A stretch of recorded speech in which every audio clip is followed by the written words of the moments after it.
Bonjour à tous, dans ce grand JT des territoires de la période des fêtes de Noël. Nous allons vous présenter les plus beaux reportages de ces dernières éditions en souhaitant à tous ceux qui peuvent profiter de belles fêtes de fin d'année. Voici tout de suite ces reportages réalisés par nos partenaires dans toutes les régions françaises et dans les Outre-mer. Une fois par semaine, Robin part à la chasse aux belles images. Originaire de Valloire, ce jeune saisonnier sillonne les montagnes mauriennaises à la recherche des animaux sauvages. Et après plus d'une heure de randonnée en raquette, Robin se rapproche de son piège photographique, non sans une certaine excitation. Donc je l'ai mis un peu sur la gauche en contrebas dans des mélèzes. J'espère prendre des chamois. On verra si j'ai réussi à les prendre ou pas. Et on verra aussi si on peut apercevoir d'autres animaux sur la zone derrière. Le vent, chamois, écureuil ou chamois, le piège offre une proximité directe avec le monde sauvage. C'est un peu nos yeux qu'on pose sur les pierres, les arbres dans la nature.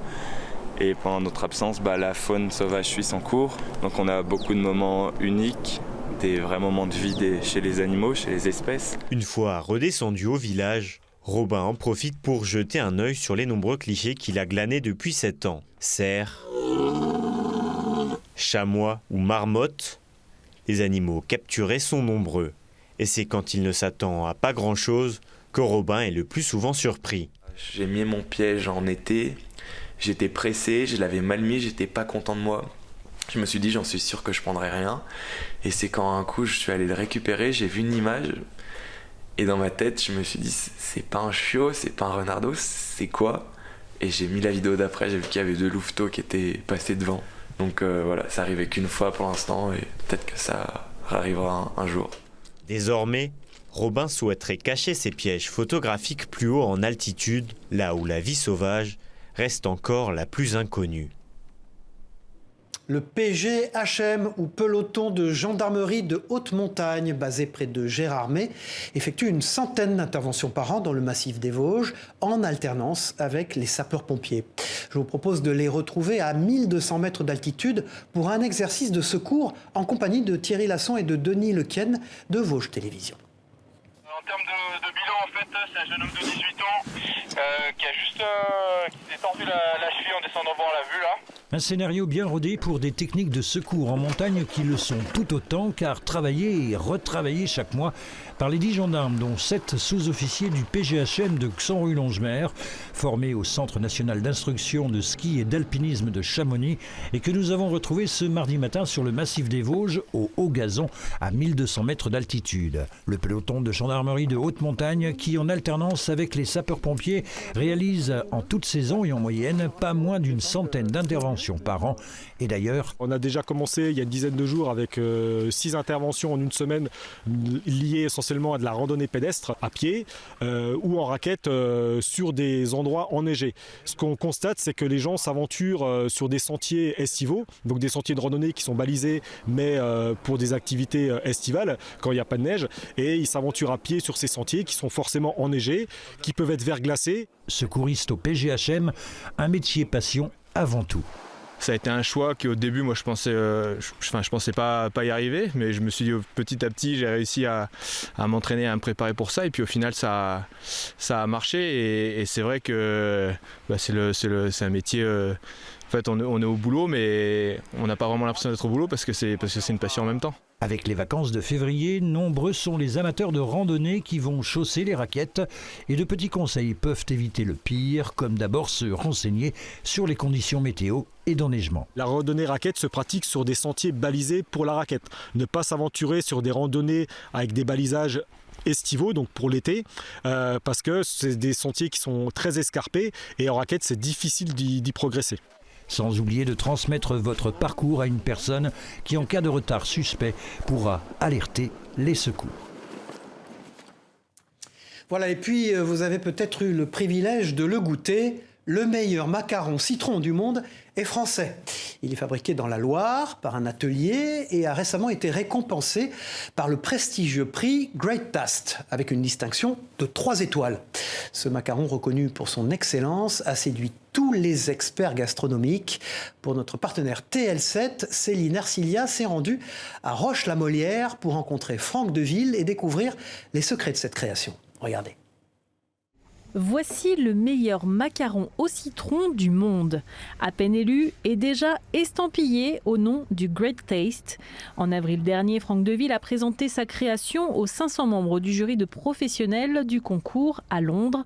Testé sur son apparence, sa texture et son goût, entre autres, son macaron citron a remporté la plus haute distinction, les 3 étoiles. Et cela parmi des milliers d'autres produits testés. Ça doit être du 14 000 produits environ qui étaient testés et seuls 2%, moins de 2% qui sont ressortis primés et qui a obtenu la meilleure note. Donc cette meilleure note, c'est 3 étoiles. Ce label d'excellence est une grande fierté mais aussi une belle reconnaissance du savoir-faire de l'entreprise ligérienne. Franck Deville a marqué le monde gastronomique avec son macaron citron. Une saveur qu'il n'a pas choisie au hasard. Elle était même une évidence après sa rencontre avec un grand chef. Une fois, il y a M. Ducasse qui est venu à un salon au Syrah à Lyon. Est venu déguster un macaron. Et le premier macaron qu'il a voulu déguster, c'était le macaron citron. Et depuis ce jour-là, ça m'a interrogé. J'ai demandé pourquoi en fait, le macaron citron, pourquoi il voulait goûter ce type-là de macaron. Et en fait, M. Ducasse m'a répondu, il m'a dit pour moi, c'est plus facile de goûter quelque chose d'acide parce que là, on va reconnaître tout de suite si on ne triche pas sur le produit.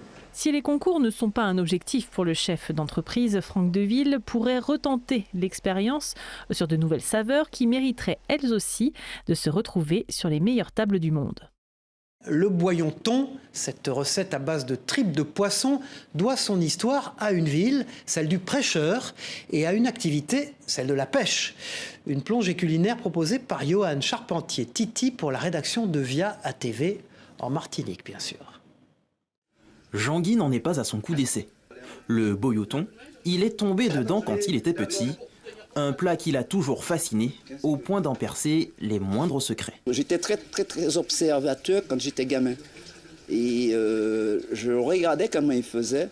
Et curieux aussi, c'était poser des questions. Parce qu'en fait, les vieux, la tradition, fait, le savoir s'acquérait comment? C'était en observant. On ne venait pas comme à l'école pour dire, eh bien bon, voilà, 1 et 1 font 2. Ils ne t'apprenaient pas comme ça. La maîtrise est au rendez-vous. C'est délicieux. C'est délicieux. Il n'y a pas, voilà. C'est le bonheur ici. C'est trop bon. Trop bon. Attention tout de même à ne pas se brûler. Il est celui là. S'il te plaît. Je vais te donner la cuillère. T'as envie de te brûler.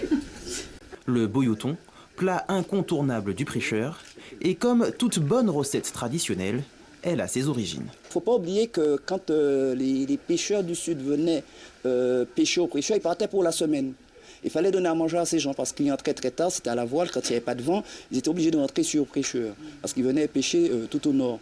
Et il fallait donner à manger à ces gens. Alors d'abord, ça a été le boyau, il était salé.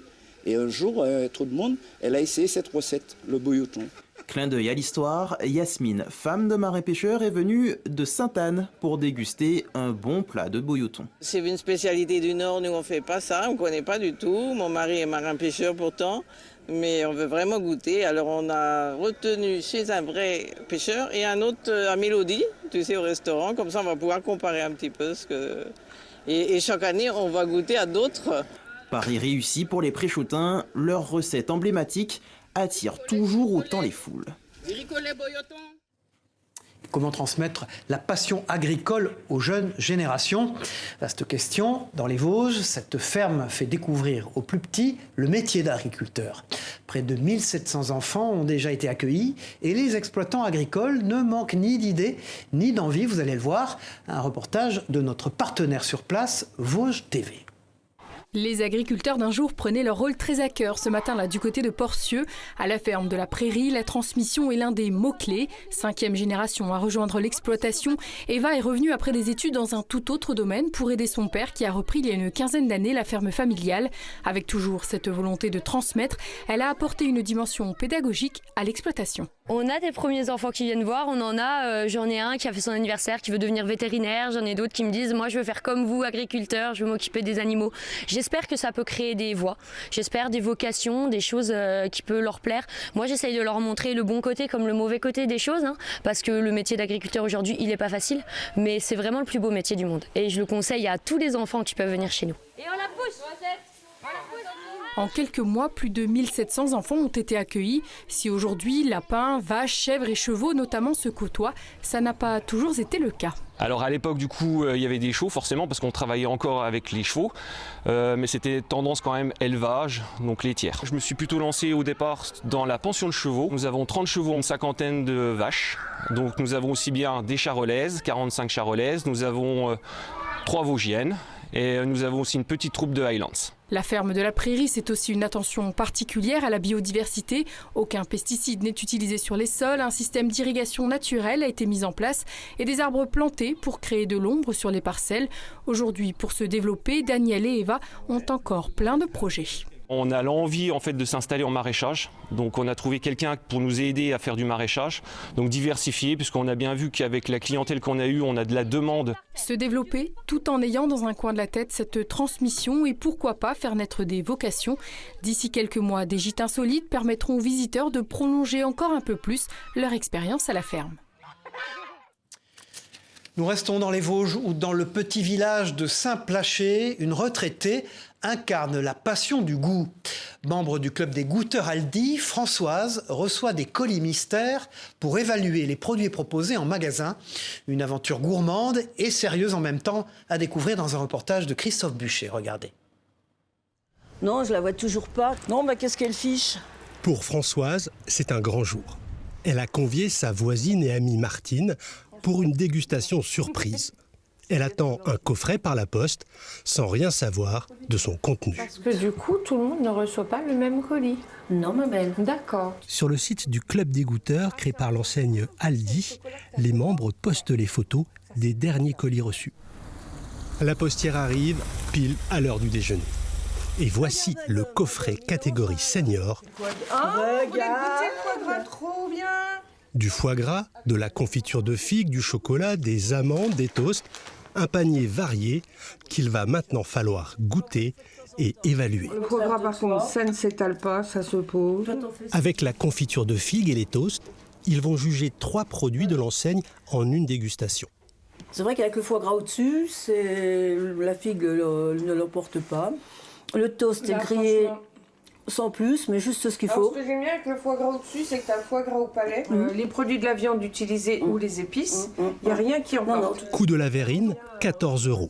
Un prix abordable, un critère essentiel pour ce couple de retraités aux revenus modestes. Bon, après, vous dire que par rapport à une marque, à des grandes marques, qu'il est pareil, je sais pas. Moi, de toute façon, je suis pas produit marque, je suis qualité-prix. Ouais, c'est surtout ça. Surtout à l'époque actuelle. Et franchement, il lui manque rien. Des produits made in France à un prix abordable, la politique de l'enseigne séduit Françoise. Elle doit maintenant faire remonter ses critiques au club des goûteurs. Par rapport à vos marques habituelles, que diriez-vous de ce produit ? Très bon goût en bouche. Pour sa 31e dégustation depuis son entrée au club, Françoise donnera 5 étoiles, la note la plus élevée. En 2 ans, les membres du club ont testé plus de 350 produits alimentaires proposés par l'enseigne. Partons maintenant à la découverte d'un concept original. On connaissait les cafés à chats. Place désormais au premier café à chiens à Toulouse. Le lieu unique en Occitanie a pour ambition de permettre de partager un moment câlin avec notre meilleur ami et pourquoi pas de l'adopter. Pour Via Occitanie, Hervé Lisa a eu du mal à résister à la tentation. Câliner un chien tout en buvant un thé ou en mangeant une tarte, c'est ce que propose ce salon dans le centre-ville toulousain. Je pense qu'il sent l'odeur de mon chien sur mes vêtements. Des chiens appartenant au gérant, mais aussi en recherche de foyer, comme Melon, cet ariégeois de 6 mois, le Canité veut sensibiliser sur une adoption réfléchie et responsable. Il a été récupéré par l'association Musotopia, donc c'est une association de protection animale qui récupère des chiens abandonnés et ou maltraités et qui les place dans des familles d'accueil. Et nous en fait on collabore avec cette association toulousaine et l'idée c'est qu'on mette en lumière ces chiens qui sont à la recherche d'une famille et qu'en venant au Canité, eh bien, le processus d'adoption ou de trouver une famille d'accueil soit beaucoup plus rapide.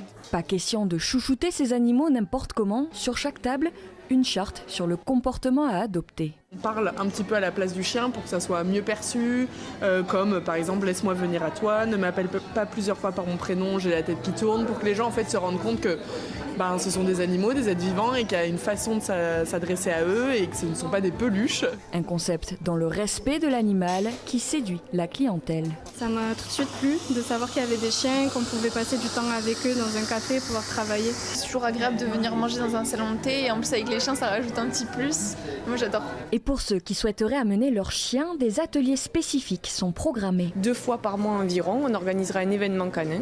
Il peut y avoir des ostéopathes animaliers par exemple, ou une éducatrice comportementaliste qui viendront, feront une petite conférence, mettront en place quelques ateliers. Des événements autour du bien-être animal donc. Le café est ouvert tous les jours, du mardi au samedi. Moribond depuis 51 ans et dissimulé par les ronces sur l'aérodrome de Castelnau-Magnoac, dans les Hautes-Pyrénées, ce Dassault flamand de 1953, fleuron de l'aviation militaire d'après-guerre, a retrouvé une seconde jeunesse au sud de Toulouse. Chez Loïc Dumas, formateur à l'École nationale de l'aviation civile, qui le garde. Notre partenaire La Dépêche du Midi l'a rencontré, regardez. En août 2022, on connaissait cet avion depuis 6-7 ans, qui était un peu laissé entre guillemets dans un état d'abandon à l'aérodrome de Castelnau-Magnoac. Et mon ami a eu cette idée folle de dire mais pourquoi on ne le sauverait pas en fait, car c'est quand même un morceau de notre patrimoine français. J'ai un peu réfléchi, je me suis dit pourquoi pas, allons-y. Il a fallu un peu d'études car on n'est pas des professionnels du démontage d'avions, c'est la première fois qu'on fait ça, donc avec les amis et la famille, on s'y est mis. Nous nous rendons désormais à Brest, en Bretagne, à la rencontre du restaurateur et peintre Eric Torgman, qui expose ses tableaux dans son restaurant.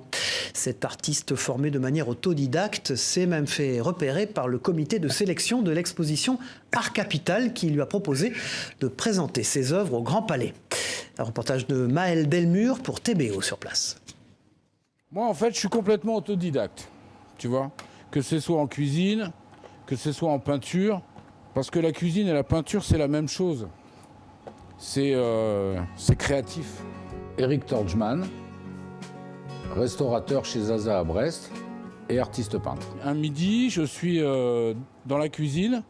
Pour tout te dire, je fais la plonge. Donc je suis bien crado. On avait fait un gros service, le resto était plein. Et notre fille aînée, enfin ma belle-fille, Justine, vient me chercher et elle me dit comme ça, écoute, il y a une dame en salle qui veut absolument te voir pour les tableaux. Et donc j'arrive et puis une dame d'un certain âge de la région parisienne, Madame Chuzel, qui me dit, je fais partie du comité de sélection du salon Art Capital à Paris, au Grand Palais éphémère. Bon, je lui dis, formidable. Et elle me dit, et je veux absolument que vous soyez exposé parce que ce que vous faites, c'est formidable, quoi. Quand je fais un tableau, une fois qu'il est produit, il m'intéresse plus dans la mesure où ce que je veux, c'est qu'il circule, qu'il trouve la personne avec qui il va dialoguer, la personne qui va flasher dessus, et il fait sa vie. Et quand tu fais la cuisine, c'est créatif aussi. Et tu vas donner quelque chose finalement de très intime, tu vas donner quelque chose de toi, et tu reçois les gens comme à la maison, c'est-à-dire c'est une manière d'aimer. Il est le seul avec l'Opéra national de Paris à posséder en son sein des ateliers de construction. Céline Arcilia pour TL7 dans la Loire a eu accès aux coulisses de l'Opéra de Saint-Étienne où entre costumes et décors, tout un monde s'organise pour la bonne réalisation des œuvres. Regardez. Vous reconnaissez sûrement ses fauteuils Bordeaux et sa grande scène, mais l'Opéra de Saint-Étienne garde bien cachés d'autres trésors. Derrière la salle, quelques minces affaires. Nous sommes dans l'atelier menuiserie. C'est ici que sont élaborés et fabriqués les décors rigides des œuvres qui seront bientôt jouées. Aujourd'hui, ce sont ceux de la Veuve Joyeuse. Le travail est minutieux pour permettre au spectacle d'être le plus grandiose possible. Ici, il n'y a pas de routine.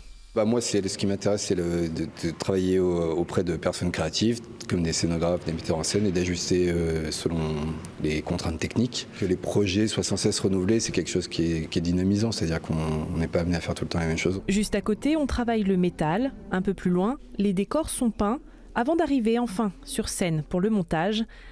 Dans quelques jours, les artistes seront là pour les répétitions, leurs costumes seront prêts et réalisés par d'autres artistes comme Sirpa. Certaines pièces, comme ce manteau, représentent des semaines de travail.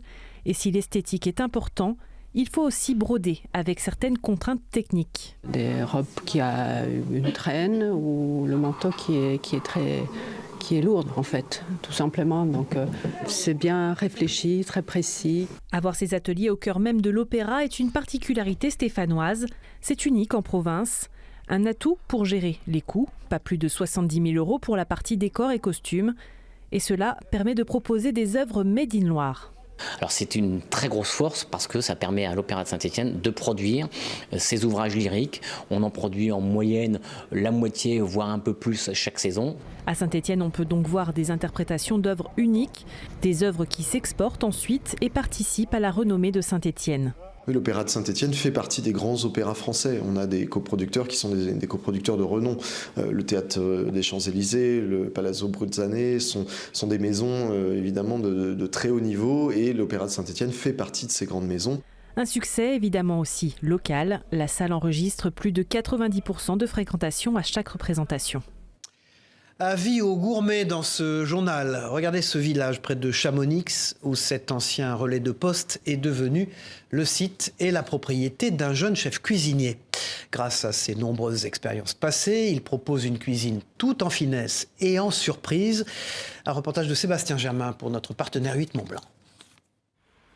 À Servoz, l'auberge des Gorges était déjà un lieu historique. Hugo Le Mercier, le maître de maison depuis quasiment 2 ans, l'a transformé en un lieu authentique. L'auberge et ses 6 chambres et le restaurant et sa vingtaine de couverts sont une véritable invitation pour passer un moment un peu hors du temps. C'est un bâtiment de la fin du XVIIIe siècle qui a été construit ici sur Servoz, qui a été transformé en auberge dans les années 1960 et puis qui depuis là on a toujours eu une jolie réputation.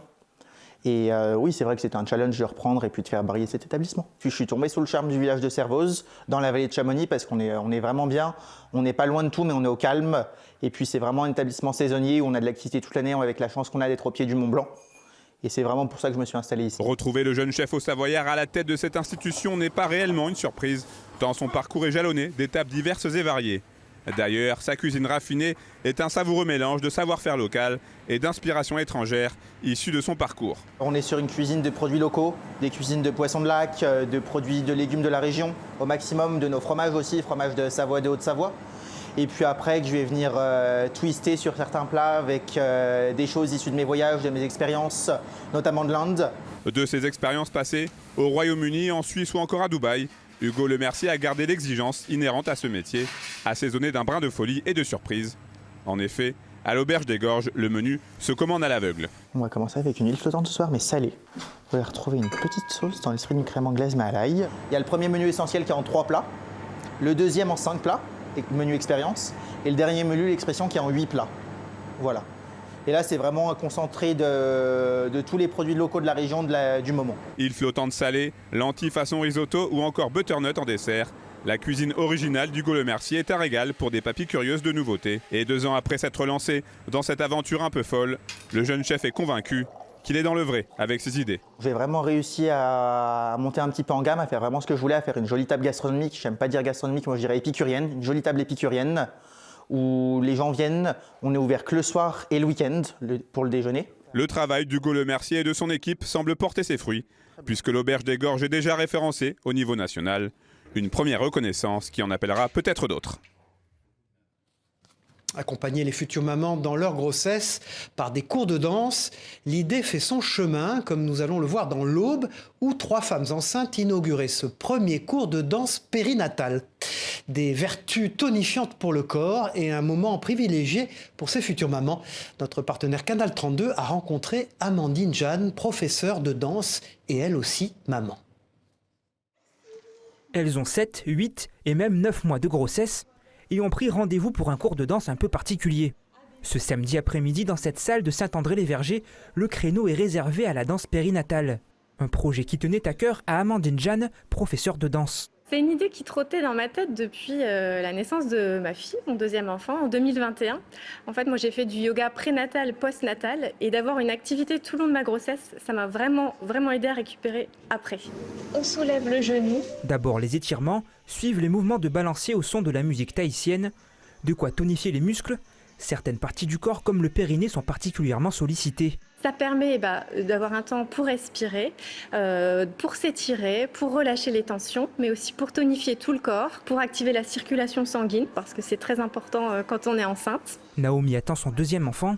Après 7 mois de grossesse, chaque mouvement est exigeant. Les grosses difficultés, c'est qu'on a le poids de bébé dans notre corps. On n'est pas tout seul, donc ça pèse un peu. Et puis c'est pour ça que des fois, on préfère s'asseoir pour se reposer un peu, et puis après on repart. À la fin de la séance, c'est un peu fatigué, mais surtout détendu que les futures mamans rentrent chez elles. Ça nous permet de nous détendre, de pas forcément penser à la fin de la grossesse et vraiment de passer un moment un petit peu hors du temps, se recentrer sur nous et sur le bébé. Objectif pour Amandine et l'association Précieuse et compagnie, faire connaître la pratique et ses bienfaits.